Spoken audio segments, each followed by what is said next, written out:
పనేమీ లేదా? పని పాట లేకుండా ఖాళీగా కూర్చొని ఏం చేయాలో తెలియక వీడియోస్ చేస్తున్నావు. ఏదన్నా పని చేసుకోవచ్చుగా. నువ్వు చేసే వీడియోలు ఎవరికి తెలియనియి, నువ్వు చెప్పే విషయాలు ఎవరికి తెలియని విషయాలు, ఇలాంటివి చాలా క్వెషన్‌లు నా దాకా వస్తున్నాయి. వాళ్ళు అడిగినప్పుడు నేను చిరునవ్వు నవ్వి వదిలేస్తున్నాను గానీ, కాకపోతే నేను చెప్పాలనుకునేదేంటంటే, కనీసం నేను ఇదన్నా ట్రై చేస్తున్నా. సక్సెస్ వచ్చిద్దా రాదా అనేది తర్వాత విషయం.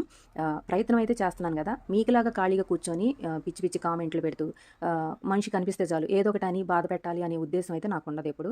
నా పనేదో నేను చేసుకుంటున్నాను. నేను చేసే పని నలుగురికి ఈ వీడియోస్ రూపంలో చూయించుతున్నాను. నచ్చిన వాళ్ళు చూస్తారు. నచ్చని వాళ్ళు సైలెంట్‌గుంటారు. అంతేగాని ఇది ఎవరికీ తెలియని విషయం అని గాదు. నాకొక్కదానికే తెలుసు అని గాదు. నేనేదో పెద్ద ఆరిందనని గాదు. నాకు తెలిసిన విషయాలు, నా అనుభవాలు, నా చిన్ననాటి జ్ఞాపకాలు నలుగురితో పంచుకుంటున్నానంతే. అంతేగాని ప్రపంచంలో ఎక్కడ తెలియని విషయాలు నాకే తెలుసని గానీ, లేకపోతే ఎవ్వరు చేయని పనులు నేనే చేస్తున్నానని నేను ఏ రోజు చెప్పలేదు. నేను ఈ విషయం అప్పుడే చెప్పొచ్చు. చెప్తే మీకు నాకు పెద్ద తేడా ఏముంటది? అది నా మెంటాలిటీ కాదు.